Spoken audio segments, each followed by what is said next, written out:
ನಮಸ್ಕಾರ. ನಾನು ನಿಮ್ಮ ಅಭಿಷೇಕ್ ಶೆಟ್ಟಿ. ನೀವು ಕೇಳ್ತಾ ಇದ್ದೀರಿ ಸುದ್ದಿಗಳ ಲಂಚ್ ಬಾಕ್ಸ್. ಆರ್ಬಿಐ ಯಾವ 3 ಬ್ಯಾಂಕ್ಗಳ ವಿರುದ್ಧ ಕ್ರಮ ಕೈಗೊಂಡಿದೆ? ಆದಾಯ ತೆರಿಗೆ ಇಲಾಖೆಯ ರಾಡಾರ್ಗೆ ಯಾರು ಒಳಪಟ್ಟಿದ್ದಾರೆ? ಹೂಡಿಕೆದಾರರಿಗೆ ಸೆಬಿ ಏಕೆ ಎಚ್ಚರಿಕೆ ನೀಡಿದೆ? ಎಲ್ಲ ಸುದ್ದಿಗಳನ್ನ ಹೇಳ್ತೇವೆ.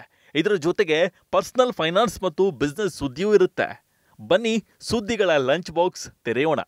ನಾಳೆ ಪಿಎಂ ಕಿಸಾನ್ ನಿಧಿಯ 16ನೇ ಕಂತು ಬಿಡುಗಡೆ. ಪ್ರಧಾನಮಂತ್ರಿ ಕಿಸಾನ್ ಸಮ್ಮಾನ್ ನಿಧಿ ಯೋಜನೆಯ 16ನೇ ಕಂತು ಯಾವಾಗ ಬರುತ್ತದೆ ಎಂದು ಕಾಯುತ್ತಿರುವವರಿಗೆ ಇದು ಶುಭ ಸುದ್ದಿ. ಇನ್ನು ನೀವು ಕಾಯುತ್ತಾ ಕೂರಬೇಕಿಲ್ಲ.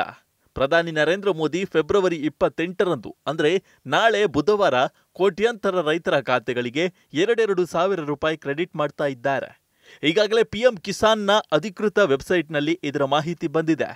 ಪಿಎಂ ಕಿಸಾನ್ ಸಮ್ಮಾನ್ ನಿಧಿ ಯೋಜನೆಯಡಿ ಅರ್ಹ ರೈತ ಕುಟುಂಬಗಳು ಪ್ರತಿ 4 ತಿಂಗಳಿಗೊಮ್ಮೆ ನೇರ ಲಾಭ ವರ್ಗಾವಣೆ ಮೂಲಕ 3 ಕಂತುಗಳಲ್ಲಿ 6,000 ರೂಪಾಯಿ ಪಡೆದುಕೊಳ್ತಾ ಇವೆ.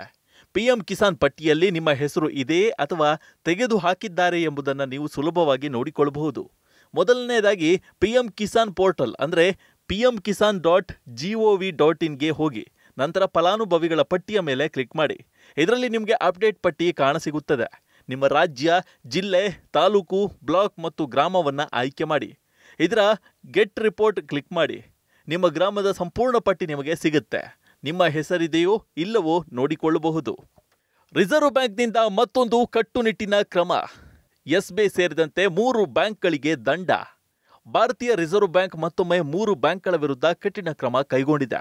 ಎಸ್ಬಿಐ, ಕೆನರಾ ಬ್ಯಾಂಕ್ ಮತ್ತು ಸಿಟಿ ಯೂನಿಯನ್ ಬ್ಯಾಂಕ್ ವಿರುದ್ಧ ಈ ಕ್ರಮ ಕೈಗೊಳ್ಳಲಾಗಿದೆ.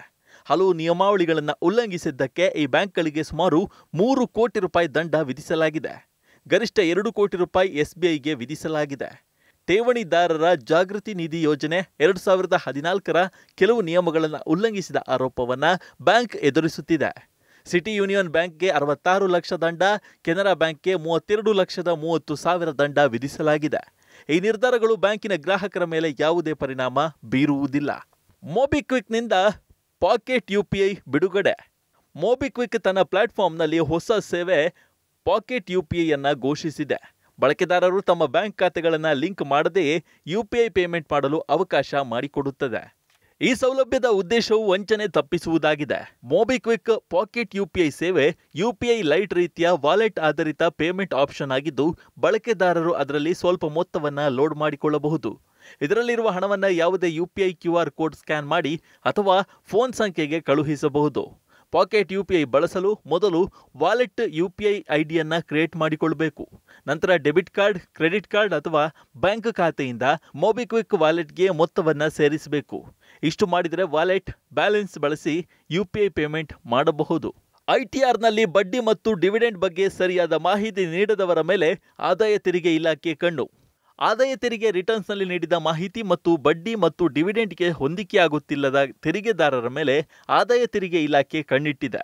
ಇಂತಹ ಆದಾಯ ತೆರಿಗೆ ರಿಟರ್ನ್ಸ್ ಸಲ್ಲಿಸದ ಅನೇಕ ತೆರಿಗೆದಾರರು ಇದ್ದಾರೆ. ಇಂಥವರನ್ನು ಆದಾಯ ತೆರಿಗೆ ಇಲಾಖೆ ಗುರುತಿಸಿದೆ. ಈ ಮಿಸ್ಮ್ಯಾಚ್ ಸರಿಪಡಿಸಲು ಆದಾಯ ತೆರಿಗೆ ಇಲಾಖೆ ಫೈಲಿಂಗ್ ಪೋರ್ಟಲ್ಗೆ ಭೇಟಿ ನೀಡಿ ಅದನ್ನು ಸರಿಪಡಿಸಲು ಅವಕಾಶ ನೀಡಲಾಗುತ್ತಿದೆ.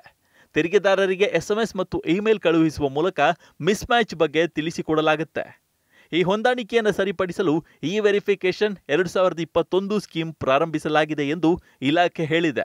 ಇದರಲ್ಲಿ ಫೈಲಿಂಗ್ ವೆಬ್ಸೈಟ್ eportal.incometax.gov.inನ ಕಂಪ್ಲಿಯನ್ಸ್ ಪೋರ್ಟಲ್ನಲ್ಲಿ ಆನ್ ಸ್ಕ್ರೀನ್ ಸೌಲಭ್ಯವನ್ನು ಒದಗಿಸಲಾಗಿದೆ. ಇದರಿಂದ ಈ ಮಿಸ್ಮ್ಯಾಚ್ ಸರಿಪಡಿಸಿಕೊಳ್ಳಬಹುದು. ಆದಾಯ ತೆರಿಗೆ ಇಲಾಖೆ ಪ್ರಸ್ತುತ 2021-22 ಮತ್ತು 2022-23ರ ಹಣಕಾಸು ವರ್ಷಗಳ ಮಾಹಿತಿಯು ಕಂಪ್ಲಿಯನ್ಸ್ ಪೋರ್ಟಲ್ನಲ್ಲಿ ಲಭ್ಯವಿದೆ ಎಂದು ಹೇಳಿದೆ.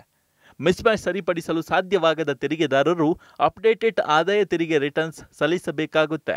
ವಿದೇಶಿ ಬಂಡವಾಳ ಹೂಡಿಕೆ ವಿಷಯದಲ್ಲಿ ಸೆಬಿ ಎಚ್ಚರಿಕೆ. ಸೆಬಿಯಲ್ಲಿ ನೋಂದಣಿ ಮಾಡಿಕೊಂಡಿರುವ ಫಾರಿನ್ ಪೋರ್ಟ್ಫೋಲಿಯೋ ಇನ್ವೆಸ್ಟರ್ ಸಂಸ್ಥೆಯ ಉದ್ಯೋಗಿ ಅಥವಾ ಎಂತಹ ಸಂಸ್ಥೆಗಳ ಜೊತೆಗೆ ಸಂಬಂಧವಿದೆ ಎಂದು ಹೇಳಿಕೊಂಡು ಭರವಸೆ ನೀಡುವವರ ಬಗ್ಗೆ ಹೂಡಿಕೆದಾರರಿಗೆ ಸೆಬಿ ಎಚ್ಚರಿಕೆ ನೀಡಿದೆ. FPI ಹೂಡಿಕೆ ಮಾರ್ಗವು ಕೆಲವು ರಿಯಾಯಿತಿಗಳನ್ನು ಹೊರತುಪಡಿಸಿ ಭಾರತೀಯ ನಾಗರಿಕರಿಗೆ ಲಭ್ಯವಿಲ್ಲ. ಸೆಬಿ ಜೊತೆಗೆ ನೋಂದಾಯಿಸಿಕೊಂಡಿದ್ದೇವೆ ಎಂದು ಹೇಳಿಕೊಂಡು FPI ಜೊತೆಗೆ ಸಂಬಂಧ ಹೊಂದಿದೆ ಎಂದು ಭರವಸೆ ನೀಡುವ ಹಲವು ಟ್ರೇಡಿಂಗ್ ಪ್ಲಾಟ್ಫಾರ್ಮ್ಗಳ ಬಗ್ಗೆ ದೂರು ಬಂದಿದೆ ಎಂದು ಸೆಬಿ ತನ್ನ ಪ್ರಕಟಣೆಯಲ್ಲಿ ತಿಳಿಸಿದೆ. ಅಲ್ಲದೆ FPOಗಳು ಅಥವಾ ವಿದೇಶಿ ಸಾಂಸ್ಥಿಕ ಹೂಡಿಕೆದಾರರು ಎಫ್ಐಐಗಳ ಉಪಖಾತೆಗಳು ಅಥವಾ ಸಾಂಸ್ಥಿಕ ಖಾತೆಗಳ ಮೂಲಕ ಟ್ರೇಡ್ ಮಾಡುವಂತೆ ಹೂಡಿಕೆದಾರರನ್ನು ಇವರು ಆಕರ್ಷಿಸುತ್ತಿದ್ದಾರೆ. ಟ್ರೇಡಿಂಗ್ನಲ್ಲಿ ಸಾಂಸ್ಥಿಕ ಖಾತೆಗಳಿಗಾಗಿ ಯಾವುದೇ ರೀತಿಯ ಅವಕಾಶವಿಲ್ಲ ಎಂದು ಸೆಬಿ ಎಚ್ಚರಿಸಿದೆ ಮತ್ತು ಈಕ್ವಿಟಿಯಲ್ಲಿ ಟ್ರೇಡಿಂಗ್ ಮಾಡುವುದಕ್ಕೆ ಸೆಬಿಯಲ್ಲಿ ನೋಂದಾಯಿತ ಬ್ರೋಕರ್ ಬಳಿ ಡಿಮ್ಯಾಟ್ ಅಕೌಂಟ್ ಮಾಡಿಕೊಳ್ಳುವುದು ಕಡ್ಡಾಯವಾಗಿದೆ ಎಂದು ಅದು ತಿಳಿಸಿದೆ. ಪೇಟಿಎಂ ಬ್ಯಾಂಕ್ ಅಧ್ಯಕ್ಷ ವಿಜಯ್ ಶೇಖರ್ ರಾಜೀನಾಮೆ. ಪೇಟಿಎಂ ಸಿಇಒ ವಿಜಯ್ ಶೇಖರ್ ಶರ್ಮಾ ತಮ್ಮ ಸ್ಥಾನಕ್ಕೆ ರಾಜೀನಾಮೆ ನೀಡಿದ್ದಾರೆ. ವಿಜಯ್ ಶರ್ಮಾ ಅವರು ಪೇಟಿಎಂ ಪೇಮೆಂಟ್ ಬ್ಯಾಂಕ್ನ ಕಾರ್ಯನಿರ್ವಾಹಕ ಅಧ್ಯಕ್ಷ ಮತ್ತು ಮಂಡಳಿಯ ಸದಸ್ಯ ಸ್ಥಾನದಿಂದ ಕೆಳಗಿಳಿದಿದ್ದಾರೆ. ಪೇಟಿಎಂನ ಮೂಲ ಕಂಪನಿ 197 ಕಮ್ಯುನಿಕೇಷನ್ ಫೆಬ್ರವರಿ 26 ಸೋಮವಾರ ಷೇರು ವಿನಿಮಯ ಕೇಂದ್ರಗಳಿಗೆ ಈ ಮಾಹಿತಿ ನೀಡಿದೆ. ಇದು ಪೇಮೆಂಟ್ ಬ್ಯಾಂಕ್ ಮಂಡಳಿಯ ಪುನರ್ರಚನೆಯ ಭಾಗವಾಗಿದೆ ಎಂದು ಕಂಪನಿ ಹೇಳಿದೆ.